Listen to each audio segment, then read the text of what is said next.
ఇప్పుడు ఇందులో కూడా మీరు చాలామందికి ₹1,00,000 వరకు ఉన్న రుణాలు మీరు చెల్లించకపోవడంలో అసలు మితి ఏది చెల్లించకపోవడం వల్ల 20 లక్షల మంది రైతులు దాదాపుగా కొత్తగా తీసుకున్న రుణాలు కాదు 2018 నుంచి 2023 వరకు మళ్ళీ రెన్యువల్ చేసుకున్నారు ఆ అప్పును వాళ్ళు.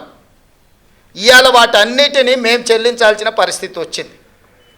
అందుకే మేము 12/12/2018 నుంచి 9/12/2023 వరకు ఆ 5 సంవత్సరాలలో బ్యాంకులలో తీసుకున్న అన్ని అప్పులను మేము కట్టినాం. చంద్రశేఖరరావు పరిపాలించిన 5 సంవత్సరాల కాలంలో రైతులు చేసిన అప్పు 12/12/2018 అంటే రెండోసారి చంద్రశేఖరరావు గారు ప్రమాణ స్వీకారం చేసిన రోజు నుంచి చంద్రశేఖరరావు గారు దిగిపోయి మేము ప్రమాణ స్వీకారం చేసి మొదటి రోజు అసెంబ్లీ ప్రారంభించే తారీఖు వరకు దాదాపుగా 5 సంవత్సరాల పూర్తి కాలంలో రైతులకు ఉన్న ₹2 లక్షల వరకు రుణమాఫీని మేము చేసి రైతుల పట్ల రైతు పక్షపాతిగా మా ప్రభుత్వం ఉన్నదని మేము నిరూపించుకున్నాము. అది రుణమాఫీ విషయం. రైతు బంధు మీరు వానాకాలం బకాయి పెడితే మేము వచ్చినెంబడే ఆ బకాయి ఇచ్చినాం. ఇప్పుడు నేను మళ్ళీ రైతులకు మాట ఇస్తున్నా, సంక్రాంతి పండుగ తర్వాత రైతు భరోసా మీ ఖాతాలలో వేసేది సోనియమ్మ గ్యారంటీ, ఇందిరమ్మ ప్రభుత్వము.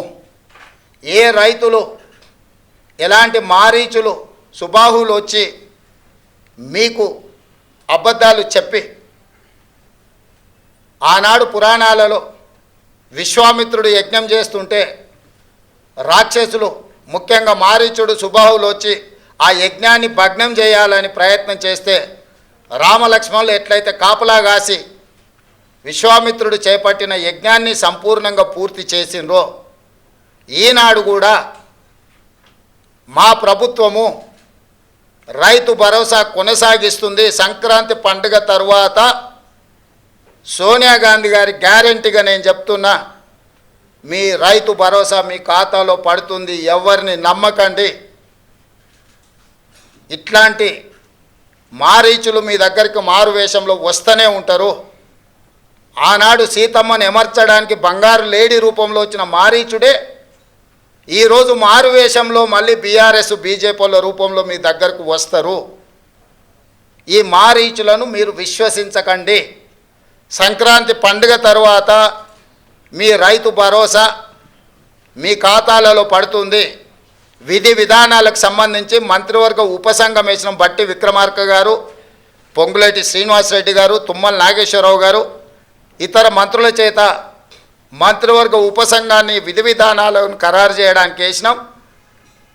రాబోయే శాసనసభ సమావేశాలలో విధి విధానాల మీద చర్చ పెట్టి ఏ రకంగా కార్యాచరణను తీసుకొని ముందుకు వెళ్దామో నిర్ణయించుకొని డిసెంబర్ నెలలో జరిగే శాసనసభ సమావేశాలలో సభలో చర్చ చేసి విధి విధానాలను ఖరారు చేసి సంక్రాంతి పండుగ తర్వాత మీ రైతు భరోసా మీ ఖాతాలలో వేసే బాధ్యత మా ప్రభుత్వం తీసుకుంటుందని చెప్పి నేను రైతులకు గ్యారంటీ ఇస్తున్నా.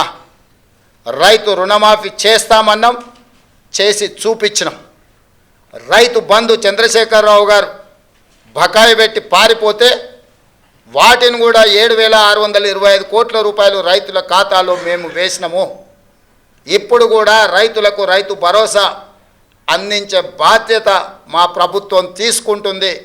దీనికి సంబంధించి శాసనసభలో చర్చలు చేసి మంత్రివర్గ ఉపసంఘం ఇచ్చే నివేదికను శాసనసభలో ప్రవేశపెట్టి విధి విధానాలను ఖరారు చేసి రైతు భరోసా పథకం కొనసాగుతుంది.